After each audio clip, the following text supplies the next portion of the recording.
The hill country of Texas slept beneath a cruel sun. Wind dragged dust across the bones of the land, whispering secrets it wasn't meant to keep. In 1854, a physician named Dr. Samuel Hayes rode 7 hours through emptiness to answer a summons that would shatter his faith in God, law, and men. The letter had been signed only by a patriarch, Josiah Hargrove, a man so steeped in scripture that he spoke like thunder when he said a word.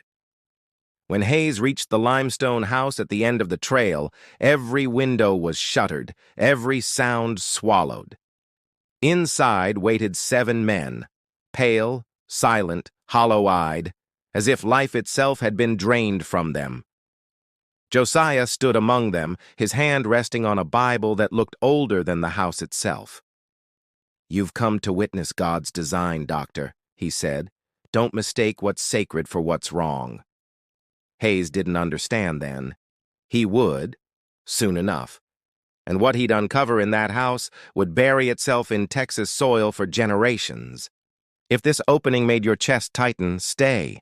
We're diving into a frontier legend rewritten through the minds of broken men. Loyalty, sin, and the madness that comes when law rides slower than faith. Subscribe, listen close, and remember. Out here, every secret has a grave. And some graves still whisper. The wind clawed at the limestone hills like it wanted to peel the land open and expose whatever secrets it was hiding. Dust rose, hung suspended, then settled again like judgment unspoken. Dr. Samuel Hayes rode with his hat low, the sun hammering his shoulders, his horse breathing in the dry rhythm of exhaustion. He'd been riding since dawn, following the path of a letter that had felt too heavy for its paper. It was signed in a trembling hand. Josiah Hargrove. Pedernales Ranch. The words below had been few but absolute. A matter of God's order requires your presence. Payment upon completion.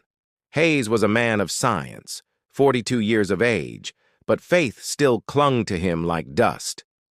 The letter unsettled him because it spoke with certainty, the kind of certainty that always precedes madness. By late afternoon, the world seemed to end. The trail narrowed between twisted oaks before spilling into an open plain, and there, against the dying sun, stood a house made of stone that looked older than law. 7 men stood on the porch, motionless, waiting like carved statues. Their eyes followed him without expression, each face hollowed by the same unseen hunger. Not a word was spoken. Josiah Hargrove stepped forward, tall and gaunt, his beard streaked with gray, his eyes like cold lantern light. He didn't greet the doctor so much as judge him. "You came," he said, "then God still moves men of reason." Hayes dismounted, dusted off his coat, and nodded cautiously. "You sent for me, Mr. Hargrove. What seems to be the nature of your—" Josiah cut him short. "Nature belongs to the Lord, Doctor. I only ask you to bear witness to his work." He gestured toward the door, a gesture that felt less like invitation and more like command. Inside, the air was still, thick with smoke and candle wax. Every window was sealed, every sound muffled as though the walls feared to listen. Hayes's boots echoed like heartbeats across the floorboards. The 7 men followed silently, their footsteps perfectly synchronized. Each wore plain linen shirts, sleeves rolled, hands calloused. Brothers, perhaps, or soldiers without a war. Hayes couldn't tell which. Josiah spoke without turning. "They are my sons. Flesh of my flesh, will of my will. You'll understand soon why they must remain together. God binds what man cannot comprehend." Hayes's eyes adjusted to the dim. He saw the long table set with untouched food, bread, dried meat, a jug of water. Yet none of the men seemed to eat. They just watched, waiting. The patriarch took a candle, held it before his face. The flame trembled in the draftless air. "You've sworn an oath, Doctor. The same as a priest, though you'd call it medicine. You heal the body. I heal the soul." Hayes's pulse quickened. Your letter said it was a medical emergency. Josiah smiled thinly. Every wound is a wound of the spirit. Some just bleed through flesh. He led Hayes to a back room, heavy with the scent of rust and sweat. On a cot lay a young man, his chest bound in linen stained dark with blood. His breath came shallow. Hayes knelt, professional instinct overcoming unease. What happened? Josiah folded his arms. A test of faith. He doubted the command to fast. God struck him for weakness. Hayes peeled back the bandage and froze. The wound was clean, deliberate, a blade wound, not divine punishment. The edges too neat, the depth too careful. Someone had cut him with purpose. He felt the 7 men behind him, silent, their breaths uniform. The air carried something beneath the copper smell of blood, a hum of obedience. Hayes forced calm into his voice. He'll live if I stitch it. Then do so, Josiah replied. And when you're done, I'll tell you what God demands next.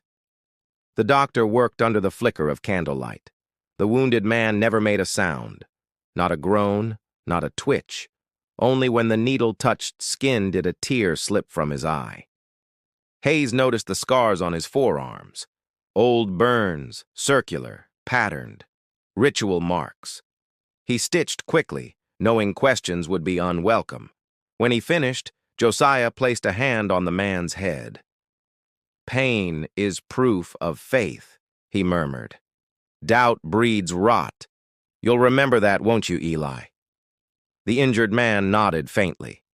Hayes stepped back uneasy. He needs rest, food, clean water. That's not negotiable. Josiah's eyes narrowed, then softened with false warmth. You mistake obedience for neglect, Doctor. My sons eat only when instructed. It cleanses the soul of hunger's vanity. Hayes suppressed a retort. Frontier law respected privacy, especially the privacy of patriarchs. But something about this house made silence feel like complicity. As they left the room, one of the younger men brushed past Hayes. Their shoulders touched briefly. The contact was electric, not hostile, but desperate. The young man's lips barely moved. Help us! Hayes turned, but the youth's face was blank again, his eyes empty. A moment swallowed by fear. Outside, the sky bled orange and red as the sun sank. Josiah stood by the doorway, silhouetted against the fire of dusk. You think me cruel, he said without looking, but I build what the world has forgotten. Order, discipline, faith unbroken. Hayes's voice was quiet but sharp. Faith isn't control. Josiah turned, candlelight flickering across his face. Control is faith, Doctor. Without it, men become beasts. That night, Hayes slept in a guest room under a roof that creaked like an old conscience. He couldn't shake the feeling that the air itself listened. Every whisper felt recorded. In the early hours, he woke to footsteps, low murmurs. He rose, pressed his ear to the wall. 7 voices speaking in unison, a prayer, but twisted, rhythmic, more chant than devotion. He caught fragments. The Father gives, the Father takes, the Father binds, the Father breaks. The words repeated until the sound dissolved into silence. Hayes's breath hitched. Something in that chant wasn't prayer.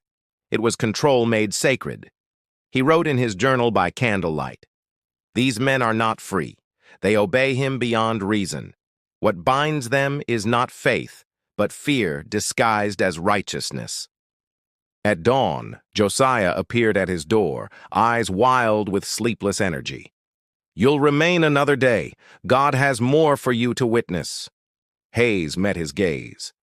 You need confession, not medicine. Josiah smiled faintly. Confession is for the weak. You'll see soon. Truth belongs to those who can endure it. He walked away, his boots heavy on the boards, and Hayes felt the weight of something ancient trailing behind him. Something neither science nor scripture could name. He packed his bag, intent on leaving, but when he stepped outside, the 7 men stood in formation blocking the path. silent, waiting for his decision. Their leader was Eli, the one he'd stitched. His voice cracked as he spoke, eyes darting toward the house. He says no one leaves until the work is finished. What work? Hayes demanded. Eli swallowed hard. The purification. Tonight the last trial begins. The phrase chilled Hayes deeper than the wind. What does that mean? Eli's answer was a whisper that trembled like a confession. It means someone won't survive it. Hayes looked toward the house, saw Josiah framed in the doorway, hands clasped like a priest before execution. The patriarch's voice carried across the yard. You came to heal, Doctor. Now you'll learn what healing truly costs. The sun rose higher, bleaching the world to bone. Hayes stood between law and lunacy, faith and fear. Somewhere deep inside, a truth began to shape itself. Not divine, not medical, but human, and that truth whispered the same words as the young man had hours before. Help us. Hayes didn't know yet if he could. But by nightfall, he would find out, and the price of that discovery would brand every man present for life. The morning light crawled through cracks in the shutters, thin and pale as memory. The air carried the scent of sweat, iron, and something else. Obedience burned into the walls. Dr. Samuel Hayes woke before the others. His boots rested beside the bed, coated in dust and unease. He felt watched, though no eyes were visible, as if the house itself refused to sleep. Outside, 7 men moved in perfect rhythm, chopping wood, hauling water, their silence as heavy as their labor. Not one word passed between them, yet their timing was absolute, mechanical, unnatural. Josiah Hargrove stood by the porch, Bible open, murmuring scripture that bent toward commandment. Every verse was an order, every word a leash, binding his sons in invisible chains.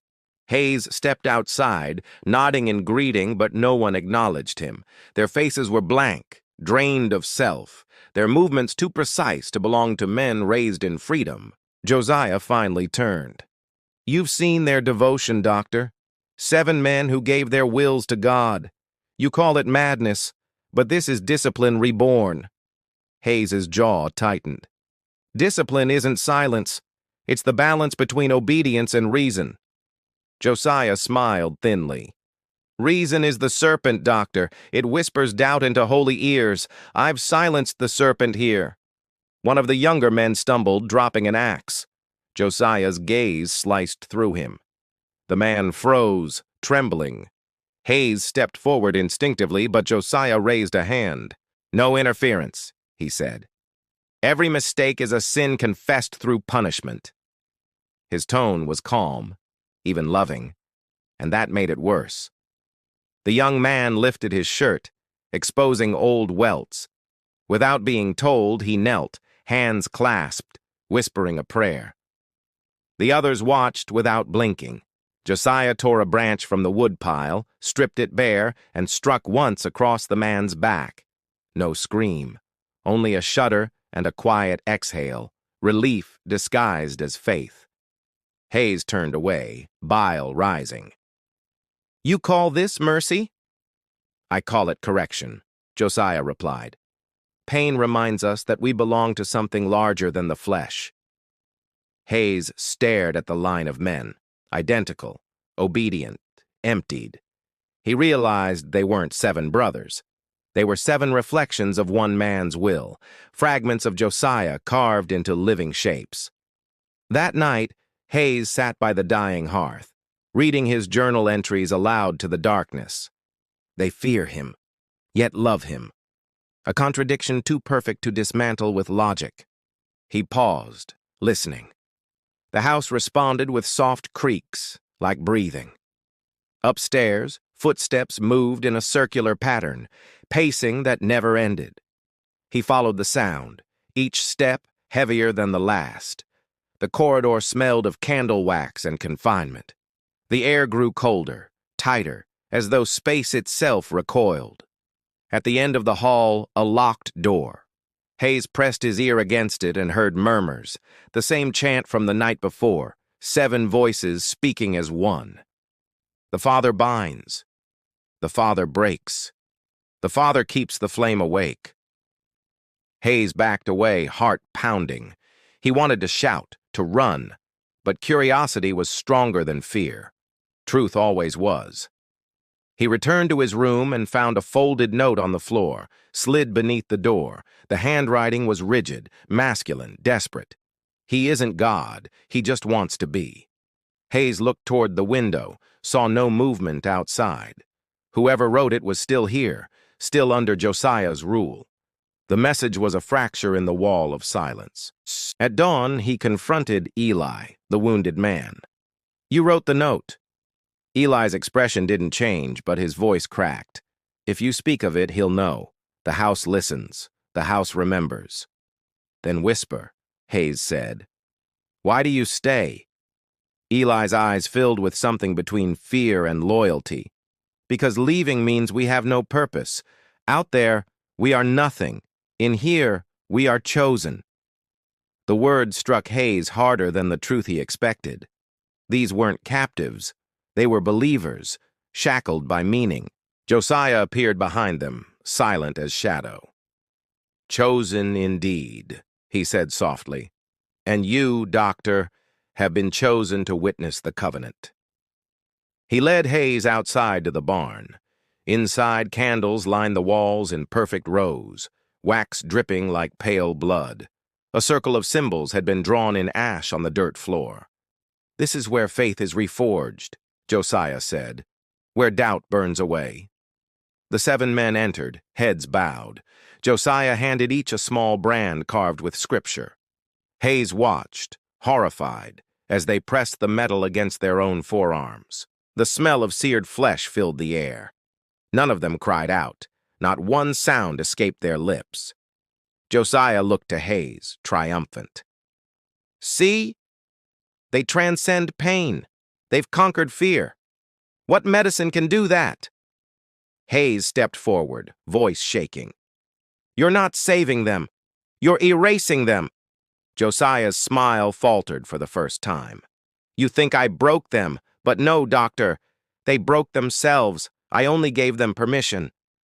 Outside, thunder rolled in the distance, though the sky was clear. The air felt charged, trembling with tension the land couldn't contain. That night, Hayes found another note beneath his door. "Tomorrow one will defy him. When that happens, run." Sleep came in fragments, dreams of chanting, fire, blood. He woke before dawn to screams, real this time, human, unrestrained. He ran to the barn. The circle was burning. One of the 7 lay motionless within it, the brand still clutched in his hand. The others knelt, praying over the body. Josiah stood at the center, calm as ever. "The weak are taken so the strong may remain," Hayes shouted. "You killed him!" Josiah's eyes glinted with cold fury. "No, Doctor. Faith killed him. Doubt was the wound, not the flame." The surviving 6 continued their prayer, voices low and steady. Hayes looked at their faces. No grief, no rage, only acceptance. The smell of smoke thickened. Hayes turned, coughing, as the barn roof groaned. The brands glowed in the dirt like dying suns. Josiah placed a hand on Hayes's shoulder. "You wanted proof of God's hand? Now you have it." Hayes stepped away, voice hoarse. "If that's God's hand, then he's long since lost his mercy." Outside, the storm finally broke. Rain lashed the earth, washing blood into mud, baptizing sin with water. In the flashes of lightning, Hayes saw Eli watching him from the doorway, eyes hollow, lips barely moving. "Tonight was the first," he said. "Tomorrow will be the last." Hayes didn't sleep again. He sat by the window, journal open, recording every word, every symbol, every wound. Proof, if not salvation. He knew now the silence wasn't peace. It was containment. Every prayer, every ritual, a lock keeping something darker from breaking free. When dawn came, the house seemed to breathe heavier, as if mourning the one it had lost. Josiah's voice drifted through the hall, softer now, almost mournful. "Pain reveals truth," he whispered to no one and everyone. But truth devours the weak. Hayes closed his journal, heart hammering. He finally understood. The House of Silence wasn't a sanctuary. It was a grave still learning how to close. Rain came hard through the night, drumming against the stone house until it sounded like the sky itself wanted entry. By dawn, the air smelled of wet earth and grief unspoken. Dr. Samuel Hayes hadn't closed his eyes. He sat at the small table near the window, watching water run down glass in thin, crooked veins, each drop reflecting the weight of the night before. In the barn, one of Josiah's sons lay dead, covered with a rough cloth. The others had buried their voices, retreating deeper into obedience. Death had not broken them. It had baptized them. Hayes followed him into the main hall, where the remaining 6 men sat cross-legged in silence. Their eyes were open but distant, as if they stared inward at something too vast for sanity. Josiah turned slowly. "You see the calm after the storm, Doctor? This is what faith leaves behind when doubt has drowned." His tone was reverent, almost peaceful, and entirely wrong. Hayes's patience thinned. "One of your sons is dead. That's not calm. That's shock." Josiah smiled faintly. "The flesh falls away. The spirit remains. Eli has become more than man now." The mention of Eli's name twisted Hayes's gut. He had treated that boy, stitched his wound, seen a glimpse of something human beneath the obedience. Now, the human part was gone. Hayes stepped forward. "You said he was chosen. You didn't tell me chosen for what." Josiah's eyes gleamed with the reflection of candlelight. "Sacrifice, Doctor. The covenant always requires a sacrifice. The blood seals the bond between father and sons." Hayes's voice sharpened. "Between tyrant and prisoners, you mean?" Josiah didn't flinch. "You call tyranny what the ancients called order. You mistake freedom for virtue. A man unruled is a beast unchained." The room felt smaller, the air heavier. Hayes realized that logic couldn't pierce faith this absolute. He would need something deeper, truth sharpened into a weapon. He left the hall, moving toward the back study. It was the only room Josiah had forbidden him to enter. That made it the only place that mattered. The door was locked, but old wood yields to persistence. Hayes pressed his shoulder against it until the frame gave with a groan that sounded almost like a sigh. Inside, dust hung in the air like ghosts. Shelves lined the walls, journals, ledgers, Bibles annotated in cramped, furious handwriting. A desk sat at the center, papers stacked in neat obsession. He lit a candle and began reading. The first journal entry dated back 7 years. The ink was dark, the tone colder than scripture. To break a man of sin, one must first break his will. Page after page, Josiah documented the conversion of his sons. Isolation, fasting, punishment, ritual branding. Pain removes identity. When they no longer see themselves, they see God. Hayes's stomach turned, but he kept reading. Near the back of the journal, a different handwriting appeared. Rougher, hurried, desperate. The words scrawled diagonally across the page. "He isn't saving us. He's building himself into us." He froze. The ink was smudged but recent. The handwriting belonged to the eldest son, the one who always stood closest to Josiah, the one who never spoke out of turn. A shadow moved across the doorway. Hayes turned, heart racing, but it was the eldest himself, tall, gaunt, eyes sunken with exhaustion. He closed the door quietly behind him. "You shouldn't be here," the young man said. His voice carried no threat, only sorrow. Hayes held up the journal. "You wrote this." The eldest hesitated, then nodded once. "I had to. Someone had to tell the truth before there was no one left to remember it." Hayes stepped closer. "Tell me now. Tell me everything." The young man's breath trembled. "After our mother died, he said the world had taken her because faith wasn't strong enough. He vowed never to let the world touch us again. He became the world." Hayes's pulse pounded. Why stay? Why obey? Because he convinced us we were all he had, the man whispered. We feared his anger, but worse, we feared his absence. He made himself the only meaning left. Thunder cracked outside, shaking dust from the rafters. Hayes closed the journal. You can end this. You can help me bring him to justice. The young man laughed softly, the sound brittle and hopeless. Justice doesn't ride this far, Doctor. Only judgment does, and judgment already lives here. A noise rose from the hall, chanting again, louder this time, fevered. Josiah's voice led the chorus, a tide of devotion swallowing thought. The eldest's hands shook. He's begun the final ritual. Once it's done, none of us will be free, not even you. Hayes grabbed his arm. Then help me stop it. For the first time, the young man met his eyes with something like defiance. You can't stop faith, but you can witness its ruin. They stepped into the corridor. The chanting grew into thunder. Candles lined the walls now, hundreds of them, melting in rivers of wax like tears. The light flickered violently, as if rejecting the prayers. In the great hall, Josiah stood at the head of his remaining sons. The dead one's place had been left empty, a symbol carved in ash marking his absence. Josiah raised his hands. Tonight the covenant completes. The world outside these walls is sickness. Here we remain pure. Hayes shouted over the chant. You're killing them! You've turned worship into execution! Josiah's face softened, almost pitying. You see horror where I see salvation. That is why you'll never understand God's will. He motioned to his sons. Two stepped forward, carrying the branding irons from the barn, now glowing red in the candlelight. Hayes lunged forward, but the eldest caught his arm. Don't! This is what ends him. His pride needs a witness. Josiah spread his arms.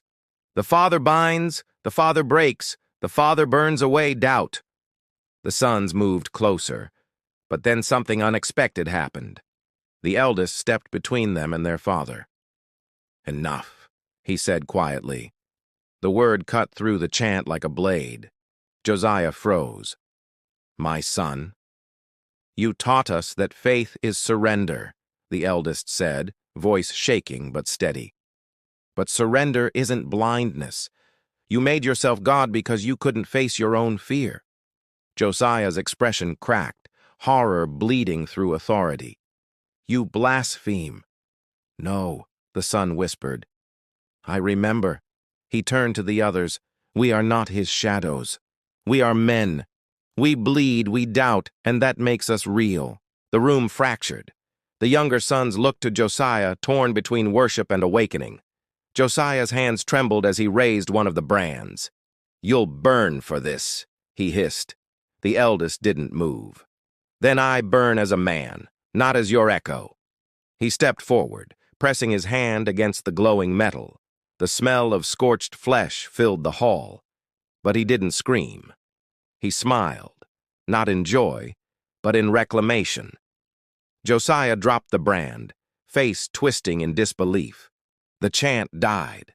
The silence that followed was the first true silence that house had ever known. Hayes moved to the eldest's side, wrapping the burned hand in cloth. The young man looked at him, eyes wet but unbroken. Now he knows he's mortal. Josiah staggered backward, muttering scripture that sounded more like pleading. His faith had devoured itself, leaving only fear. The storm outside broke again, wind tearing through shutters, candles dying one by one until the hall was lit only by lightning. Hayes spoke quietly. It's over, Josiah. The patriarch shook his head. It's never over. You can't kill belief. The eldest met his gaze. No, but you can stop mistaking yourself for it. Josiah fell to his knees, clutching his Bible, but the words no longer came. The book trembled in his hands, its pages fluttering like wings trying to escape. The other sons stood motionless, caught between grief and awakening. One by one, they dropped their brands, each thud echoing like a confession. Outside, thunder rolled again. Not wrath this time, but release. Hayes helped the eldest to his feet. The young man's voice was faint. "You'll need to write this down. Someone must remember that even faith can rot." Hayes nodded. "I already have." As dawn broke, the storm faded. The house smelled of rain and ash and something new, air untainted by worship. Josiah remained kneeling long after sunrise, whispering fragments of prayers that no longer answered themselves.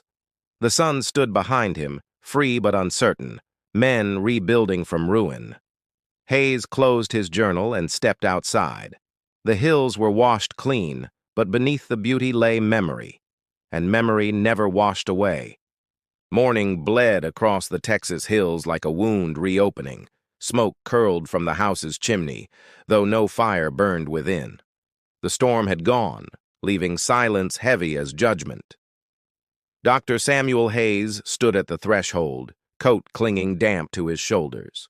The earth beneath his boots felt hollow, as if something inside it was still shifting, refusing to settle. Inside, the brothers moved slowly, their obedience broken, replaced by uncertainty. Their faces were raw, stripped of purpose, like soldiers who'd survived a war without understanding who had won. Josiah Hargrove sat in the hall's center, Bible open but unread. His voice, once a weapon, was now just sound. Cracked, fragile, human. "The Lord tests us through loss," he muttered. The eldest son approached him carefully, the burn on his hand wrapped in cloth. "The Lord didn't do this, Father. You did." Josiah looked up, his eyes hollow. "I am his vessel. I carried his word." "You carried your fear," the son replied. "You called it holy so you wouldn't have to face it." The confrontation drew the others closer. Hayes watched, saying nothing. This wasn't medicine now. It was something far older, a reckoning born from silence too long kept. Josiah's hands trembled. "Without faith, you are nothing." The eldest's tone softened. "Then let us be nothing. Nothing is better than the lie you built." Hayes stepped forward. "There's law beyond these walls, Josiah. You'll answer to it." The patriarch smiled faintly. "Law? Out here? Law rides slow, Doctor. By the time it arrives, men have already made their own." "Then we'll make ours," Hayes said. "You'll face the county, the court, the truth." Josiah rose unsteadily, his frame shaking from exhaustion. "You think the world cares for truth? It fears it. That's why it hides behind rules." The eldest turned to Hayes. "He'll never leave willingly." Hayes nodded. "Then we take him alive, for the sake of what's right." The other sons exchanged uncertain glances. For the first time, their decision would not come from Josiah's lips. It came from their own. They stepped forward as one. Josiah's voice rose in a final sermon. "You betray me, my blood, my name," the eldest interrupted softly. "We reclaim it." The words cut deeper than any blade. Josiah's body sagged, deflated of its divine fury. He sank to his knees, whispering prayers that sounded more like apologies. Hayes retrieved a length of rope from the stable. His hands shook as he tied it loosely around Josiah's wrists, not in vengeance but in necessity. The brothers watched in silence. The bond that had once been their prison now bound their father. The reversal felt biblical, inevitable, cruel. By noon, they rode toward Fredericksburg, 6 sons and 1 doctor escorting a man who'd once ruled their world. The sun burned high, casting every shadow sharp as confession. On the trail, Josiah spoke quietly to Hayes. "Do you think they'll thank you for this? You've unmade their faith. You've left them hollow." Hayes replied without turning. "Faith built on fear deserves to collapse." Josiah chuckled dryly. "You speak like a preacher pretending it's science. You'll learn, Doctor. Even truth becomes tyranny when it chooses who to save." The words lingered like smoke. Hayes didn't respond. The only sound was hoofbeats against hard earth and the whisper of wind through grass that refused to die. They reached the courthouse by dusk. The sheriff, an aging man named Prescott, stared in disbelief as the party dismounted. "Lord above, what happened out there?" Hayes's voice was steady. "A man mistook himself for God. The rest finally remembered they were men."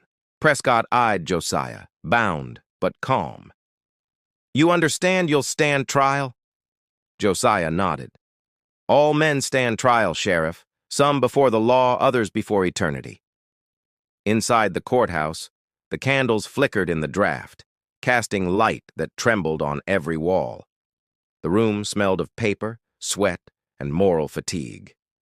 Prescott began his notes. "Charges: unlawful imprisonment, coercion, bodily harm, ritual violence."